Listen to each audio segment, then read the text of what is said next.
अल्हम्दुलिल्लाहि रब्बिल आलमीन वस्सलातु वस्सलामु अला सय्यिदिल अंबियाइ वल मुरसलीन व अला आलिहि व अस्हाबिहि अजमाइन अम्मा बाद फ़क़द क़ाल अल्लाहु तआला फ़िल क़ुरआनिल करीम वल फ़ुरक़ानिल हमीद अऊज़ु बिल्लाहि मिनश शैतानिर रजीम बिस्मिल्लाहिर रहमानिर रहीम उलाइका युसारिऊन फ़िल ख़ैराति व हुम लहा साबिक़ून वक़ाल नबीना मुहम्मदुर रसूलुल्लाहि सल्लल्लाहु अलैहि वसल्लम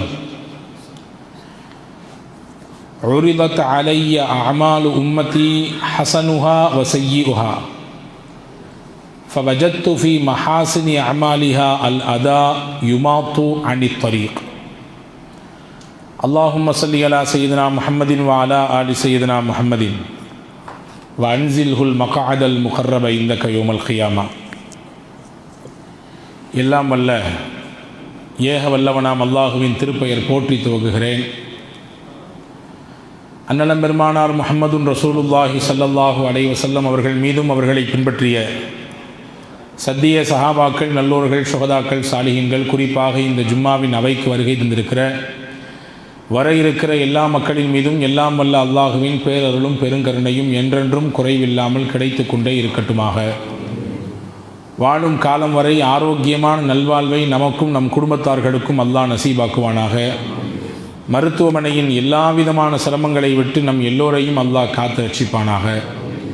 அல்லாஹுவின் திரு ஆலயமாம் காபா ஷரீஃபையும் அன்னலம் பெருமானார் முஹம்மதுன் ரசூலுல்லாஹி ஸல்லல்லாஹு அலைஹி வஸல்லம் அன்னவர்களின் புனிதமான ரவுதா ஷரீஃபையும் புனித பைத்துல் முகத்தஸையும் மீண்டும் மீண்டும் குடும்பத்துடன் ஹஜ்ஜி உம்ரா ஜியாரா செய்து நம் எல்லோருக்கும் அல்லாஹ் வாய்ப்பளிப்பானாக.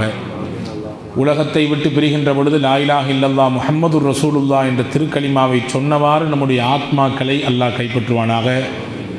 நாளை ஜன்னத்திலே ஃபிர்தௌஸ் என்ற உயர்ந்த சொர்க்கத்திலே அன்னலம் பெருமானார் முஹம்மதுன் ரசூலுல்லாஹி ஸல்லல்லாஹு அலைஹி வஸல்லம் அன்னவர்களின் தலைமையின் கீழே நம்மையும் நம்மை பெற்றவர்கள், நமக்கு கல்வியை கொடுத்து உலகத்தை காட்டி ஆசான்கள், நம் முன்னேற்றத்திற்கு காரணமாக இருந்த எல்லா மக்களையும் அல்லாஹ் ஜன்னத்திலே ஒன்றிணைப்பானாக. ஆமீன் யா ரப்பல் ஆலமீன். சங்கைக்குரிய சகோதரர்களே, அன்பிற்கும் பாசத்திற்கும் உரிய மூமின்களே, உலகத்திலே வாழுகிற காலகட்டத்திலே நன்மைகளை அதிகமாக செய்து அல்லாஹுவிடத்திலே அதற்குரிய பலன்களையும் அந்தஸ்துகளையும் அடைந்து கொள்ள வேண்டும் என்பது இறை நம்பிக்கையாளர்களுக்கு அல்லாஹ் விதித்த விதி. இந்த உலகம் என்பது நன்மைகளை செய்வதற்குரிய மிகச்சிறந்த களம். நாளை மறுமை என்பது நாம் செய்த நன்மைகளுக்கெல்லாம் அறுவடை செய்யக்கூடிய, பலனை அனுபவிக்கக்கூடிய இடம். நன்மைகளை விட்டு யாரும் தேவையற்றவர்கள் என்று சொல்ல முடியாது. என்கிட்ட நிறைய நன்மை இருக்கு போதும் அப்படின்னு சொல்கிறதுக்கு முடியாது. நன்மைகள் எவ்வளவு செய்தாலும் அதற்குரிய அந்தஸ்துகளையும் பலன்களையும் உலகத்திலும் அல்லாஹ் நமக்கு கொஞ்சத்தை தருகிறான். நாளை மறுமையிலும் அல்லாஹ் அதற்காக வேண்டி தயார்படுத்தி வைத்திருக்கிற பலன்களை அனுபவிக்க செய்கிறான். பாருங்கள், பத்ர் யுத்தத்திற்கு சஹாபா பெருமக்கள் கிளம்பி போய் கொண்டிருக்கிறார்கள். பத்ர் களம் என்பது மதீனாவிலிருந்து சுமார் ஒரு 150 கிலோமீட்டருக்கு அப்பால் இருக்கிற மக்காவை நோக்கி போகக்கூடிய வழியில் இருக்கக்கூடிய ஒரு இடம். அங்கிருந்து நீண்ட தூரம் பயணப்பட வேண்டும். ஒட்டகத்தில் பயணிக்கலாம் என்று முடிவாகி கிளம்பியாகிவிட்டது. ஒட்டகத்திலே ஒரு ஒட்டகத்தில் 3 பயணித்தால்தான் பயணப்பட முடியும். என வாகனம் கம்மியாக தான் இருக்குது. எனவே 3 பேருக்கு ஒரு ஒட்டகம் என்று கணக்கிட்டு வாகனம் ஒப்படைக்கப்படுகிறது. 3 சேர்ந்து அதிலே ஏறி உட்கார்ந்து பயணிக்கலாமா என்றால் அதுவும் முடியாது. அந்த பிராணிக்கு கொடுக்கக்கூடிய நோவாக ஆகிவிடும். எனவே 2 பேர் மேலே உட்கார்ந்துருக்கணும், ஒருத்தர் கீழே நிற்கணும். கீழே அந்த ஒட்டகத்தோடு நடந்து வரணும். கொஞ்ச நேரத்துக்கு பின்னாடி நடந்து வந்தவர் மேலே இருப்பார், அங்கே இருவரில் ஒருவர் கீழே நடந்து வர வேண்டும். அதற்கு பின்னால் மூணாவது நபர் மேலே உட்கார்ந்தவர் மறுபடியும் கீழே வருவார், நடந்தவர் மேலே ஏறுவார். இப்படியே தவணை வைத்து அந்த ஒட்டகத்திலே பயணித்து பதில் களத்திற்கு வர வேண்டும் என்பதுதான் ஆலோசித்து எடுக்கப்பட்ட முடிவு. அன்னலம் பெருமானார் ஸல்லல்லாஹு அலைஹி வஸல்லம் அன்னவர்களும் பதிரிலே ஒருவர் தான்.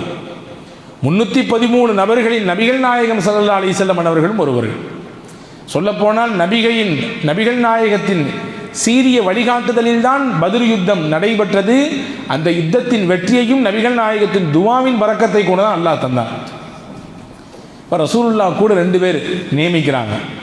ஒன்று ஹஜ்ரத் அலியின் கர்ரமல்லாஹு வஜ்ஹு, தன்னுடைய மருமக பிள்ளை அலி ரலியல்லாஹு அன்ஹு. இன்னொரு சஹாபி அபூ லுபாபா என்று சொல்லக்கூடிய ஒரு நபித்தோழர். இப்போ ஹஜ்ரத் ரசூலுல்லாஹி ஸல்லல்லாஹு அலைஹி வஸல்லம் அன்னவர்கள் ஒட்டகத்தின் மேலே உட்கார்ந்து பயணிக்கிறார்கள். அவருக்கு கூட நபிகளுக்கு கூட இன்னொரு நபித்தோழர், இருவரில் ஒருவர் அமர்ந்திருக்கிறார்கள். கொஞ்ச தூரம் கழிந்தது. நடக்கக்கூடியவர் மேலே உட்கார வேண்டும், உட்காருகிறார். இன்னொரு நபித்தோழர் கீழே இறங்கி நடக்கிறார். இன்னும் கொஞ்ச தூரம் கழிந்தது. இப்பொழுது நபிகளின் தவணை, நபிகள் நடந்து வர வேண்டும், மற்ற 2 பேரும் மேலே உட்கார்ந்துருக்கணும். சஹாபாக்கள் 2 பேருமே சொன்னாங்க, நபியே நாங்கள் விட்டு தர மாட்டோம், நீங்கள் உட்கார்ந்துறீங்க, உங்களுக்கு பகரமாக நாங்களே மாற்றி மாற்றி நன்மையில் மாற்றி நடந்து கொள்கிறோம் என்று சொல்ல, அன்னலம் பெருமானார் ஸல்லல்லாஹு அலைஹி வஸல்லம் 2 விஷயத்தை அங்கே சொன்னாங்க. என்னை விட நீங்கள் ரொம்ப பெரிய சக்தியாளர்கள் என்பதும் கிடையாது, என்னை விட ரொம்ப நீங்கள் சக்தியாளர்கள் என்று நினைத்து கொள்ளவும் வேண்டாம். உங்கள் இருவரையும் விட நன்மையின் விஷயத்தில் நான் தேவையற்றவன் என்பதும் கிடையாது. என்னை விட நீங்கள் ரொம்ப பெரிய சக்தியாளர் நினைச்சி என்னைய உட்கார வச்சுட்டு நீங்கள் நடந்துட்டே வரணும்னு நினைக்காதீங்க. ஒன்று, நீங்கள் மட்டும் நடந்து நன்மையை பெற்றுக்கொண்டு அந்த நன்மை எனக்கு கிடைக்காமல் போவதற்கு நான் ஒன்றும் நன்மையை விட்டும் தேவையற்றவன் இல்லை என்பதையும் நபிகள் சொன்னார்கள். அப்படி என்றால் என்ன அர்த்தம்? நன்மை செய்வதற்கு எல்லாரும் ஆசைப்பட்டிருக்கிறார்கள், நபிகள் நாயகம் ஸல்லல்லாஹு அலைஹி வஸல்லம் அன்னவர்கள் உட்பட. எனவேதான் திருக்குரானிலே நன்மைகளை பற்றி பேசுகிற பொழுது அல்லாஹ் சொல்லுகிறான், போட்டி போடுங்கள் என்கிறான், முந்தி செல்லுங்கள் என்கிறான், அவசரப்படுங்கள் என்கிறான். நீங்கள் எல்லாம் அரசு பேருந்தில் பார்த்திருக்கலாம், முன்னாடி எழுதியிருப்பாங்க, வேகம் நல்லது ஆனால் விவேகம் மிக மிக நல்லது. இஸ்லாத்தின் அடிப்படையில் பார்த்தால் நன்மைகளில் வேகம் மிக மிக நல்லது. வேகப்படுங்கள் என்கிறான். பல்வேறுபட்ட வசனங்களின் அந்த வார்த்தையை நீங்கள் கவனிக்க வேண்டும். சாபிகு, ஒருவரை ஒருவர் முந்தி போங்கள், உங்கள் ரப்புனுடைய மக்ஃபிரத்தை பெறுவதற்கு, சொர்க்கத்தை அடைந்து கொள்வதற்கு. சாரிஉ, அல்லாஹ் சொல்லுகிறான், சாபிகு என்றால் முந்தி போங்கள், சாரிஉ என்றால் விரைந்து போங்கள், வேகமாக நடங்கள், வேகமாக போங்கள், உங்கள் ரப்புடைய மன்னிப்பை பெறுவதற்கும் சொர்க்கத்தை அடைவதற்கும். ஃபஃபிர்ரு இலல்லாஹ், அல்லாஹ்வின் பக்கம் நீங்கள் ஓடி வாருங்கள் என்கிறான் அல்லாஹ். அல்லாஹ்வின் பக்கம் ஓடி வாருங்கள், நடந்தெல்லாம் இல்லை. ஃபிர்ரத் என்றால் என்ன தெரியுமா அர்த்தம்? கொலை வரி பயத்திலே ஒருவர் எப்படி ஓடுவார்? பின்னாடி 4 பேர் துரத்திட்டு வர்றாங்க, அல்லது ஒரு விஷஜந்து நம்மை தீண்ட வருகிறது, எப்படி ஓடுவோம்? உயிர் பயத்திலே. அப்படி ஓடி வாருங்கள் உங்கள் ரப்பின் பக்கம் என்கிறான் அல்லாஹ். இன்னொரு இடத்திலே அல்லாஹ் மூமின்களின் தன்மையை பற்றி பேசுகிற பொழுது சொன்னான், உலாயிக யுசாரிஊன ஃபில் கைராத்தி வஹும் லஹா சாபிகூன்.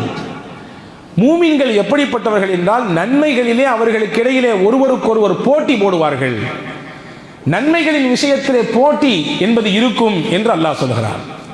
அன்புக்குரியவர்களே, ஆமாம், நன்மைகளை செய்வதற்காக வேகம் அவசியம்தான்.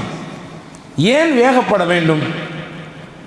ஒரு குறிப்பிட்ட மணியிலே வெளியூருக்கு பயணப்படுகிறோம், வெளிநாட்டுக்கு பயணப்படுகிறோம். ஒரு 8 மணிக்கு ஃப்ளைட்டுன்னு வச்சுக்கோங்க. இங்கேருந்து ஏர்போர்ட் போகிறதுக்கு ஒரு குறிப்பிட்ட நேரம், அதற்கு முன்னால் 1 மணி நேரம் அல்லது 3/4 மணி நேரம், 1.5 மணி நேரம் உள்ளே போக வேண்டும் என்ற நிர்பந்தம். நாம் குறித்த நேரத்திலே ரொம்ப இக்கட்டான சமயத்திலே கிளம்புகிறோம். எப்படி போவோம்? எவ்வளவு முடிகிறதோ அவ்வளவு சக்தியையும் பயன்படுத்தி வேகமாக அங்கே போய் அடைவதற்கு முயற்சிப்போம். என்ன காரணம்? ஃப்ளைட்டை மிஸ் பண்ணிட்டா, ட்ரெயினை மிஸ் பண்ணிட்டா ரொம்ப வருத்தப்படணும்.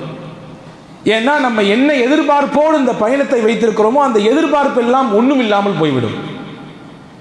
நம்ம நிறைய கனவுகள் வைத்திருப்போம், நிறைய திட்டங்கள் வைத்திருப்போம், தொழில் ரீதியாக, கல்வி ரீதியாக, குடும்ப உறவுகள் ரீதியாக, நிகழ்ச்சி ரீதியாக, எல்லாம் மொத்தமும் ஒம்பா போயிடும். இதை மிஸ் பண்ணிட்டான். எனவே எவ்வளவு வேகமாக போக முடியுமோ அவ்வளவு பயணிப்போம். அப்படித்தான் உலக வாழ்க்கையும் அப்படித்தான். நாம் நன்மைகளை செய்வதற்கு தாமதப்படுத்தினால் ஒன்று நமக்கு ஏதாவது ஆகிவிடலாம். நாளைக்கு அல்லாஹ் பாதுகாக்க வேண்டும், மரணம் சம்பவித்து விடலாம். எப்பொழுது வேண்டுமானாலும் மரணம் வரலாம். இல்லை என்றால் நம்முடைய வாழ்க்கை கொஞ்சம் தடமாறி போய்விடலாம்.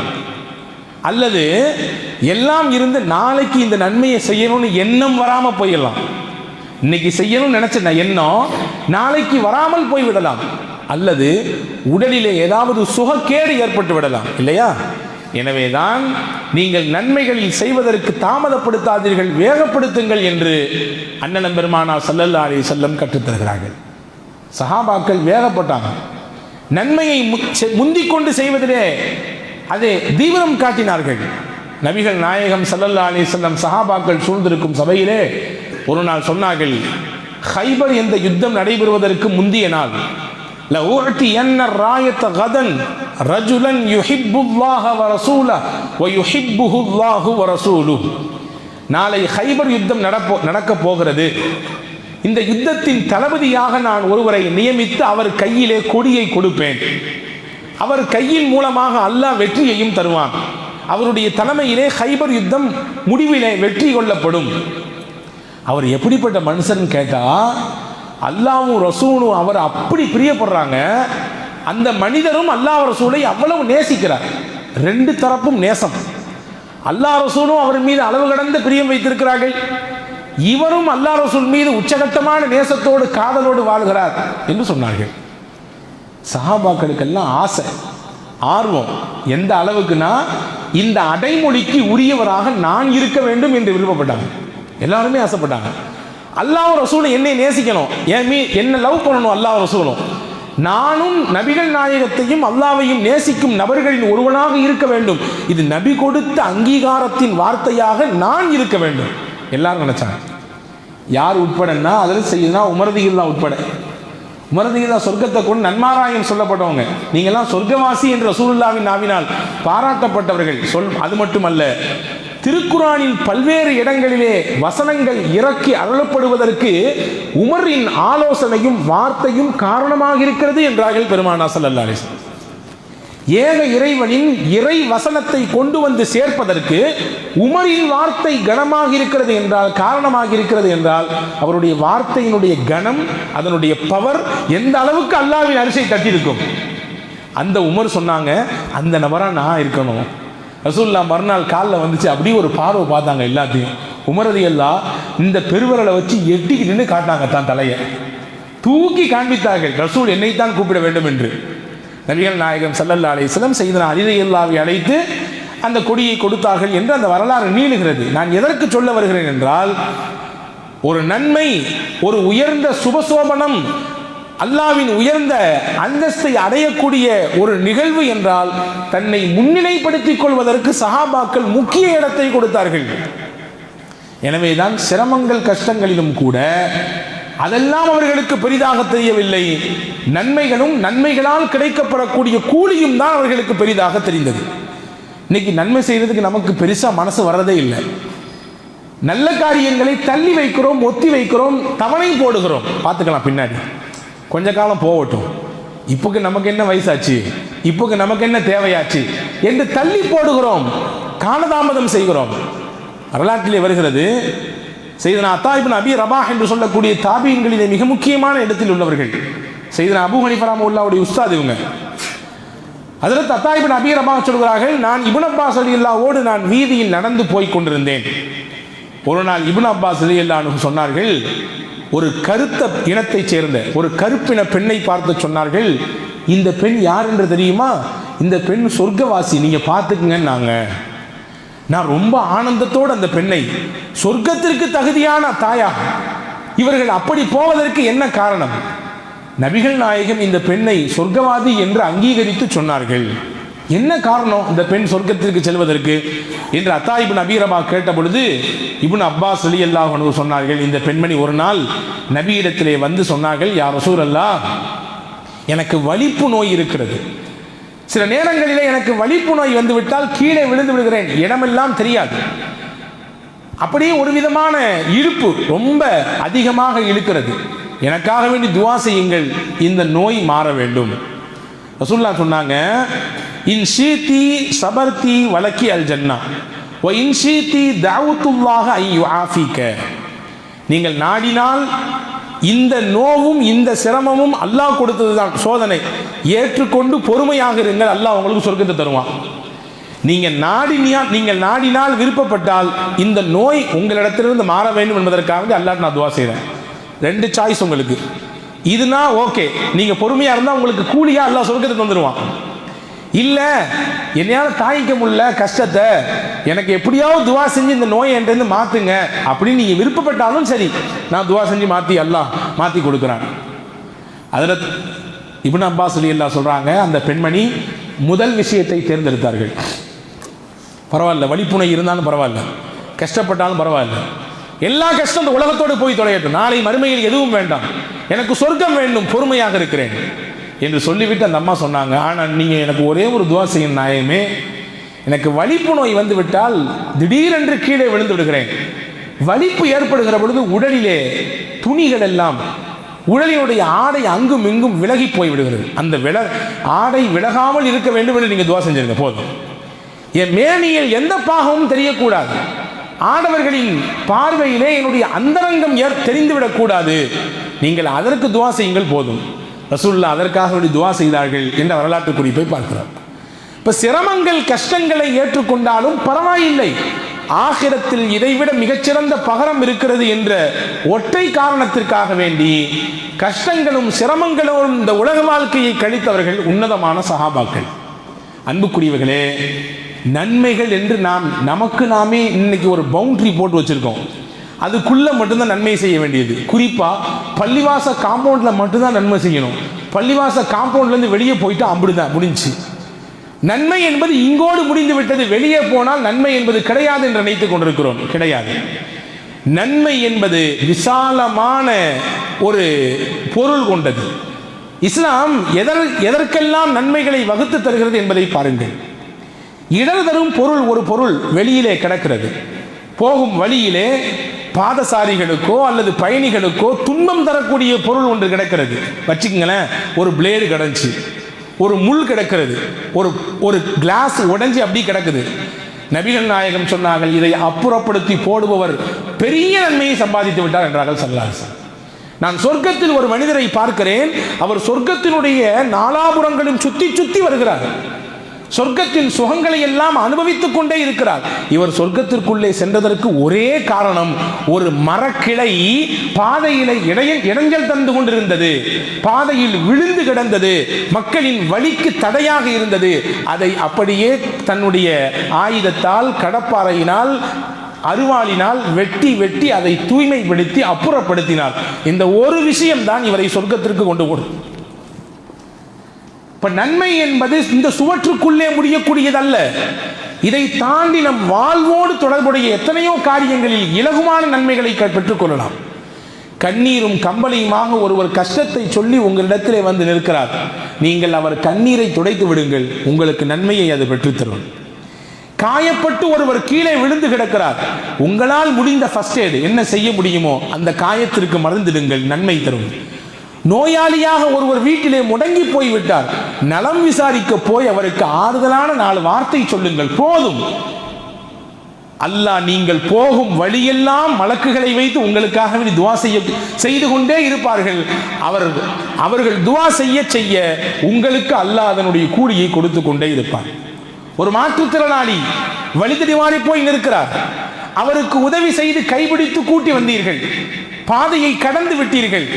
சிரமப்படக்கூடிய நபர், அவரை வாகனத்திலே ஏற்றி விட்டீர்கள், அல்லாஹ் நன்மையை தருவான், எக்கச்சக்கமான நன்மையை தருவான். அட்ரஸ் இல்லாமல் ஒருத்தர் திணறி நிற்கிறார், அட்ரஸ் தெரியாம நீங்க போய் அட்ரஸை காமிச்சு கொடுக்குறீங்க, இதுவும் நன்மை. அன்புக்குரியவர்களே, இப்படி நன்மையை நீங்கள் நீண்ட பட்டியல் போடலாம். 2 பேர் சண்டை போடுறாங்க, எப்பா சண்டை போடாதீங்க, என்ன இது நடுத்தருவில் சண்டை போடலாமா, உங்க குடும்பம் என்ன, நீ எப்படிப்பட்ட ஆளு, இப்படிலாம் சண்டை போட்டா சரி வருமா என்று சமரசம் பேசி அவர்களின் சண்டையை விலக்கி விடுகிறீர்கள். நபிகள் சொன்னார்கள், இதற்கும் உங்களுக்கு நன்மை உண்டு. இப்போ நன்மையின் பட்டியல் நீண்டு போய்கொண்டே இருக்கிறது. அதை செய்வதற்கு நாம் தயக்கப்படுவதோ கூச்சப்படுவதோ ஒதுங்கி போவதோ நமக்கென்ன தேவை என்று ஓரஞ்சாரமாக நடப்பதோ இது மூமினுக்கு அழகல்ல. பைஹக்கியிலே ஒரு ஹதீஸ் வருகிறது, தபரானியிலும் இந்த செய்தி இடம்பெறுகிறது.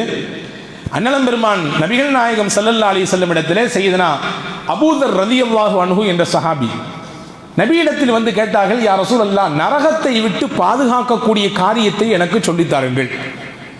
நரகத்தின் வாசலுக்குள்ளே நான் நுழைந்து விடக்கூடாது, என்னை எது பாதுகாக்குமோ அதை சொல்லுங்கள்.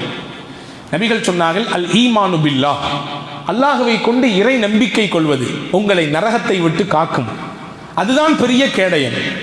அடுத்து கேட்டார் அபூதருல் கிஃபாரி ரலியல்லாஹு அன்ஹு என்ற சஹாபி, யா ரசூலல்லாஹ், இந்த ஈமானோடு வேற ஏதாவது சிறப்பு அமல்கள் செய்ய வேண்டுமா? ஆமாம், செய்ய வேண்டும். என்ன செய்ய வேண்டும் நபியே சொல்லுங்கள். அல் இன்ஃபாகு ஃபீ சபீலில்லாஹ், அல்லாஹ் உங்களுக்கு வழங்கியதை பிறருக்கு கொடுங்கள். அல்லாஹ் உங்களுக்கு கொடுத்ததை பிறருக்கு நீங்கள் கொடுங்கள். உங்கள் பணத்தை கொடுக்க சொல்லவில்லை பெருமானார், அல்லாஹ் உங்களுக்கு கொடுத்ததை கொடுங்கள் என்கிறார்கள். உங்கள் கைகளிலே கொடுத்து வைத்திருக்கிறான், பார்க்கிறான், சோதிக்கிறான். நம்மால் என்ன செய்யறாரு, கொடுக்கிறாரா இல்ல தனக்கு மட்டும் தன் குடும்பத்துக்கு மட்டும் என்று ஒரு குறுகிய வட்டத்தில் சிந்திக்கிறாரா என்று அல்லாஹ் சோதிக்கிறான், யோசிக்கிறான், பார்க்கிறான். அல்லாஹ்வின் பாதையிலே வழங்குங்கள். அந்த சஹாபி கேட்டாங்க, யார் ரசூலுல்லாஹ், அவரே ஏழை, அப்ப அவர் என்ன செய்வார்? அவரே ஏழை, அவர் எப்படி கொடுப்பார்? பெருமானார் சொன்னார்கள், அல் அம்ரு பில் மஅரூஃப் வன் நஹி அனில் முன்கர், நல்லதை மக்களுக்கு சொல்லட்டும், தீமையான காரியத்தை மக்களை விட்டு தடுக்கட்டும். அது அவருக்கு தெரியாது, சக்தி இல்லை, அவர் என்ன செய்யணும்னு கேட்குறாங்க. அதற்கு ரசூலுல்லாஹ் சொன்னாங்க, அவருக்கு தெரிந்த கல்வியை பிறருக்கு கற்றுக் கொடுக்கட்டும், அதுவும் நன்மைதான். அதற்கு அபூதர் ரலியல்லாஹு அன்ஹு கேட்டாங்க, யா ரசூலுல்லாஹ், அதுவும் அவருக்கு தெரியல, கல்வியே தெரியல, என்ன செய்யறது? சரி, கல்வி தெரியாட்டி பரவாயில்ல, ஏதாவது தொழில் தெரிஞ்சிருப்பாரல்ல, ஏதாவது ஒரு தொழில், ஏதோ ஒரு தொழில் தெரிந்திருப்பார், அதை பிறருக்கு சொல்லிக் கொடுக்கட்டும். அபூதர் கேட்டாங்க, யா ரசூலுல்லாஹ், எந்த தொழிலும் அவருக்கு தெரியாது, என்ன செய்யணும்? ஹஜ்ரத் ரசூலுல்லாஹி ஸல்லல்லாஹு அலைஹி வஸல்லம் சொன்னாங்க, அன் நஸ்ரு அலல் மதுலூம், அநீதி இழைக்கப்பட்ட மனிதருக்கு உதவி செய்யட்டும். ஏதோ ஒரு ரீதியிலே அநீதம் இழைக்கப்பட்டிருப்பார், அவருக்காக வேண்டி ஒரு குரல் கொடுக்கட்டும், அல்லது அவருக்காக வேண்டி போய் நிற்கட்டும், அவருக்காக வேண்டி ஏதோ ஒரு முன்னெடுப்பை அவர் செய்யட்டும். ஹஜ்ரத் அபூதர் கேட்டாங்க, அதையும் அவரால் செய்ய முடியாது, என்ன செய்யணும்? ஹஜ்ரத் ரசூலுல்லாஹ் அபூதர் எல்லாம் ஒரு பார்வை பார்த்தாங்க, மேலேருந்து கீழே வரையும் பார்த்துட்டு சொன்னாங்க, உங்கள் சகோதரருக்கு ஒரு நன்மை செய்யணும் கூட உங்கள் நினைப்பே இல்லையா? சரி, பரவாயில்ல, பிறருக்கு நீங்கள் அநியாயம் செய்யாமலாவது இருக்கட்டும், பிறருக்கு தீங்கு செய்யாமலாவது இருக்கட்டும், அதுவும் உங்கள் சகோதரருக்கு நீங்கள் செய்யக்கூடிய ஒரு நன்மை தான். பிறருக்கு தீங்கு செய்யாதீர்கள், உங்கள் வார்த்தையினாலோ அல்லது உங்களுடைய செய்கையினாலோ உங்களுடைய பேச்சினாலோ உங்கள் இன்ன பிற செயல்பாடுகளினாலோ நீங்கள் அடுத்தவருக்கு தீங்கிழைக்காமல் இருங்கள், அது நீங்கள் அடுத்தவருக்கு செய்யக்கூடிய நன்மைதான். அபூதர் ரலியல்லாஹு விடுற மாதிரி தெரியல, கேட்டாங்க, யா ரசூலல்லாஹ், நீங்க சொன்ன இந்த விஷயத்தை எதை செஞ்சாலும் அல்லாஹ் சொர்க்கத்தை கொடுத்துருவானான்னு கேட்டாங்க. ஹஜ்ரத் பெருமானார் ஸல்லல்லாஹு அலைஹி வஸல்லம் சொன்னார்கள், ஆமாம், நான் மேலே வரிசையாக பட்டியலிட்டு காட்டிய இந்த விஷயத்தில் எதை ஒருவர் கடைபிடித்து வந்தாலும் அல்லாஹ் அந்த ஒரு நன்மையை வைத்து அல்லாஹ் அவருக்கு சொர்க்கத்தை கொடுப்பான், என்ன செஞ்சாலும் சரி. மேலே நான் வரிசையாக வாசித்து காண்பித்த விஷயங்கள் எதை நீங்கள் எடுத்தாலும் அதை தொடர்படியாக செய்து வருவீர்களேயானால் அல்லாஹ் அதன் பரக்கத்தை கொண்டு உங்களுக்கு சொர்க்கத்தை தருவான் என்றார்கள் நபிகள் நாயகம் ஸல்லல்லாஹு அலைஹி வஸல்லம். அன்புக்குரியவர்களே, இன்னைக்கு நாம் நன்மை செய்வதற்கு நேரத்தை காரணம் காட்டுகிறோம் இல்லையா? எங்க நேரம் இருக்குது? ரொம்ப பிஸியான ஷெட்யூல்டு, ரொம்ப நெருக்கமான ஒரு நேரம், எனக்கு இன்னும் 1 மணி நேரம் 2 மணி நேரம் கிடைத்தால் பரவாயில்லை என்று யோசிக்கிறேன் என்று நமக்கு நாமே சமாதானம் சொல்லிக் கொடுக்கிறோம். ஏதாவது நன்மை செய்வதற்கு அழைத்தாலோ அல்லது வாய்ப்பு கிடைத்தாலோ நேரம் இல்லையே என்று நமக்கு நாமே சமாதானம் சொல்லிக் கொடுக்கிறோம் இல்லையா? ஆனால் மற்ற ப்ரோக்ராம்களுக்கு செல்வதோ அல்லது கையில் வச்சிருக்கக்கூடிய மொபைலை உட்கார்ந்து மணிக்கணக்கில் பார்ப்பதற்கோ அல்லது ஊர்க்கதை பேசுவதற்கோ அல்லது பிறரை கழுவி ஊத்துவதற்கோ அதற்கெல்லாம் நிறைய எக்கச்சக்கமான நேரங்களை வைத்திருக்கிறோம். ஹைபர் யுத்த களத்திலே பெருமானார் ஸல்லல்லாஹு அலைஹி வஸல்லம் அன்னவர்களின் சஹாபாக்களிலே ஒரு நபித்தோழர் பெருமானார் ஸல்லல்லாஹு அலைஹி வஸல்லம் இடத்திலே வந்து கனீமத் பொருளில் தனக்கு கிடைத்த லாபம், இந்த ஊரில் யாருக்கும் கிடைக்காத லாபத்தை அல்லாஹ் எனக்கு இன்னைக்கு தந்துவிட்டான் என்று பெருமிதத்தோடு ஆனந்தத்தோடு வந்து சொல்கிறார். எனக்கு அவ்வளோ லாபத்தை அல்லாஹ் கொடுத்துருக்காங்க ரசூலுல்லாஹ். அப்படியா? ரசூலுல்லாஹ் கேட்டாங்க, கூலாக கேட்டாங்க, இன்னைக்கு எவ்வளோப்பா உனக்கு லாபம் வியாபாரத்தில் கேட்டாங்க. சொன்னார் 300 ஊக்கியா என்றார். 300 ஊக்கியா லாபத்தை அல்லாஹ் எனக்கு இன்னைக்கு தந்து விட்டான். 300 ஊக்கியான்னு எவ்வளவு தெரியுமா? இன்னைக்கு மதிப்பில் 36,000 கிராம் வெள்ளியின் தொகை எவ்வளவோ அவ்வளவு. 36,000 கிராம் வெள்ளியின் தொகை எவ்வளவோ அவ்வளவு. நீங்க போட்டு பார்த்துக்குங்க, நான் கணக்கெல்லாம் சொல்லவில்லை. அவ்வளவு லாபத்தை எனக்கு இன்னைக்கு அல்லாஹ் தந்திருக்கிறான். ஹஜ்ரத் ரசூலுல்லாஹி ஸல்லல்லாஹு அலைஹி வஸல்லம் சொன்னாங்க, அலா உனப்பியுக பிகைரி ரஜுலின் ரபிஹ. நான் ஒருத்தர் சொல்லட்டுமா, உன்னை விட நிறைய அவர் லாபத்தை பெற்றிருக்காரு. நானே எக்கச்சக்கமான லாபத்தோடு வந்து இருக்கிறேன், என்னை விட பெரிய லாபமா? அவர் பெரிய வியாபாரியா இருப்பார் போல தெரியுது. யார் அவர் என்று கேட்ட பொழுது அன்னலம் பெருமானா ஸல்லல்லாஹு அலைஹி வஸல்லம் சொன்னார்கள், ஃபரலான தொழுகைக்கு பிறகு 2 ரக்காத் சுன்னத் தொழுதார், அவ்வளவுதான். அவருக்கு அல்லாஹ் கொடுக்கிற கூலி என்ன, நன்மை என்ன என்றால் 36,000 கிராம் வெள்ளி நகைக்கு எவ்வளவு மதிப்பு உண்டோ அதை விட பன்மடங்கான கூலியை அல்லாஹ் அவருக்கு தருவார். சம்பாதிக்க முடியாத கூலியை 2 ரக்காயத்து உங்களுக்கு சம்பாதித்து கொடுக்கும். யோசித்திருக்கிறோமா? அந்த 2 ரக்காயத்திற்காக வேண்டி நேரத்தை நாம் ஒதுக்கிக் கொள்கிறோமா? சஹாபாக்களுக்கு இப்படி சொன்னவுடன் அவர் சம்பாதித்த லாபம் அவருக்கு பெரிதாக சந்தோஷத்தை தரவில்லை. இயல்பு தானே, மனிதனுடைய இயல்பு தானே. என்னைக்கு இல்லாம அன்னைக்கு கொஞ்சம் கடையில கல்லா கொஞ்சம் கூட கட்டிச்சுன்னா என்ன நினைப்போம்? சந்தோஷமா வீட்டுக்கு வருவோம். கொஞ்சம் முன்ன பின்ன ஆகி போச்சுன்னா வீட்டுக்கு வரும்பொழுதே முகமெல்லாம் அப்படி சுருங்கி போயிடும். யதார்த்த நிலைதான். பெருமானா சொன்னார்கள், ஒவ்வொரு நாளும் உங்களால் இவ்வளவு நன்மைகளை சம்பாதிக்க முடியும் என்று வழிகாட்டினார்கள் என்றால், அன்புக்குரியவர்களே, அதை செய்வதற்கு நாம் எவ்வளவு யோசிக்கிறோம், எவ்வளவு தூரம் நாம் மெனக்கெடுகிறோம் என்பதை கவனிக்க வேண்டும். சஹாபாக்கள்கிட்ட ஒரு போட்டி இருந்துச்சு, நல்ல விஷயத்தில் போட்டி. இன்னைக்கு அந்த நல்ல விஷயத்தை தாண்டி மற்ற விஷயங்கள் எல்லாத்துலையும் போட்டி இருக்குது. பொறாமை இருக்கிறது, காழ்ப்புணர்வு இருக்கிறது, வெறுப்பு இருக்கிறது, எப்படியாவது அவனை வீழ்த்து விட வேண்டும் என்ற குரூரம் இருக்கிறது. ஆனால் நல்லதிலே இதை நீங்கள் திருப்புகிற பொழுது, அவரை நான் மிஞ்சிவிட வேண்டும், அவரை விட நான் அதிகம் தொழ வேண்டும், அவரை விட அதிகமாக கொடுக்க வேண்டும், அல்லாஹ் எனக்கு அதிகம் வழங்கினால் அவரை விட கொடுப்பேன். ஹஜ்ரத் ரசூலுல்லாஹி ஸல்லல்லாஹு அலைஹி வஸல்லம் சஹாபாக்களிலே ஹஜ்ரத் சய்யிதுனா உமர் ரலியல்லாஹு அன்ஹு அவர்களும் சய்யிதுனா அபூபக்கர் ரலியல்லாஹு அன்ஹு இரவின் மையப்பகுதி மஸ்ஜிது நபவிக்குள்ளே வருகிறார்கள். அல்லாஹ் நமக்கு தௌஃபீக் செய்வானாக. அந்த புனிதமான இடங்களில் மீண்டும் மீண்டும் கால் வைக்க வேண்டும்.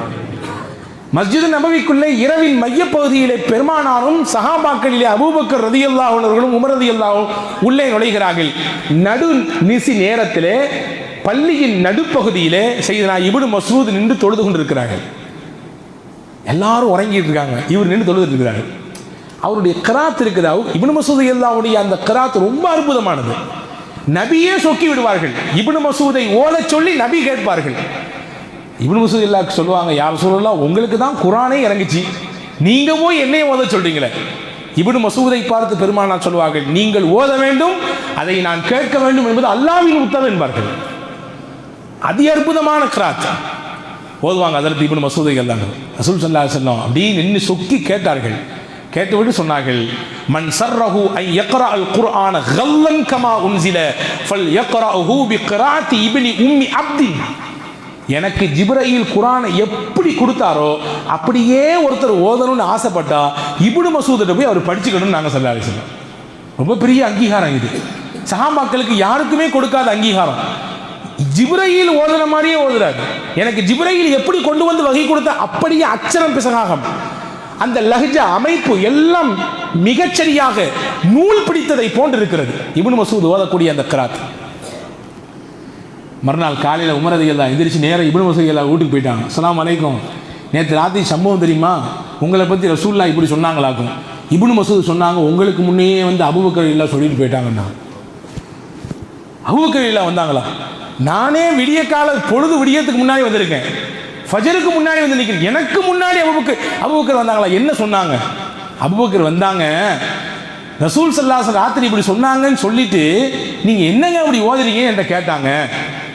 நான் கிராத் ஓதி முடித்து விட்டு அல்லாஹ்விடத்திலே துஆ செய்வேன் இப்படி, அல்லாஹும்ம இன்னி அஸ்அலுக ஈமானன் லா இர்தது வ நஈமன் லா யன்ஃபது வ முராஃபகத நபியினா முஹம்மதின் ஸல்லல்லாஹு அலைஹி வஸல்லம் ஃபீ அஅலா தரஜத்தில் குல்த். யா அல்லாஹ், வழிதவறி போய் விடாத ஈமானை எனக்கு கொடு, நீ கொடுத்த அருள் என்னை விட்டு பிரிந்து விடக்கூடாது, அப்படிப்பட்ட அருளை கொடு.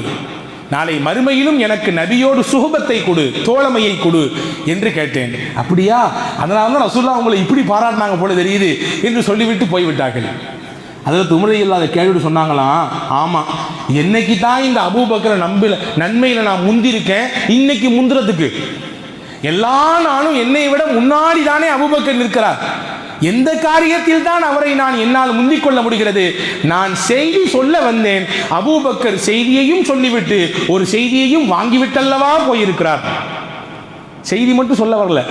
அபூபக்கர் ரலியல்லாஹு சிந்தனையை பாருங்கள். நபி கொடுத்த செய்தியை இப்னு மசூத் இடத்திலே பாஸ் பண்ணிட்டு நீங்க என்ன படிக்கிறீங்கன்னு கேட்டுட்டு போயிட்டாங்க. இதுதான் ஆர்வம், இதுதான் நன்மையின் மீது தீவிரத்தன்மை. இந்த தன்மை வேண்டும் என்று மார்க்கம் சொல்கிறது. ஹஜ்ரத் ரசூலுல்லாஹி ஸல்லல்லாஹு அலைஹி வஸல்லம் அப்படிப்பட்ட சஹாபாக்களை ஊக்குவித்தார்கள். நன்மைகளை செய்வதற்கு இன்னைக்கு ஒரு மிகப்பெரிய போர் இருக்கிறது. ஒரு விதமான அசட்டுத்தன்மை, ஒரு விதமான தொய்வு நிலை, மந்த நிலை ஏற்பட்டிருக்கிறது. ஆனால் ஒன்றை புரியுங்கள், நாம் செய்யும் நன்மை ஒவ்வொன்றையும் பெருக பெருகத்தான் ஈமானின் டேஸ்ட் என்ன என்பதை உணர முடியும். ஈமானினுடைய சுவை என்று ஒன்று இருக்கிறது. எல்லாத்துக்கும் ஒரு டேஸ்ட் இருக்கு. அதே போன்று இறை நம்பிக்கைக்கு என்று ஒரு டேஸ்ட் இருக்கிறது. அந்த சுவையை எப்பொழுது உணர முடியும் என்றால், நாம் செய்யும் நன்மைகளை கூட்டத்தான் அதன் சுவையை அல்லாஹ் நமக்கு தந்து கொண்டே இருப்பான். வல்ல ரஹ்மான் அல்லாஹ் அந்த சுவையை அனுபவிக்காமல் நம்மை மௌத்தாக்காமல் இருப்பானாக. நன்மைகளை அதிகம் செய்யக்கூடிய தௌஃபீக்கை அல்லாஹ் தருவானாக.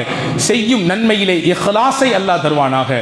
செய்யும் நன்மையின் பரக்கத்தை கொண்டு பெருமானாரை இந்த உலகத்திலேயே கனவில் பார்க்கிற தௌஃபீக்கை நமக்கு நசீபாக்குவானாக. ஆமீன். பிஹக்கி சய்யிதுனா முஹம்மதின் வாலிஹி வ அஸ்ஹாபிஹி அஜ்மஈன். வ ஆகிர் தஅவா அனில் ஹம்துலில்லாஹி ரப்பில் ஆலமீன். அஸ்ஸலாமு அலைக்கும்.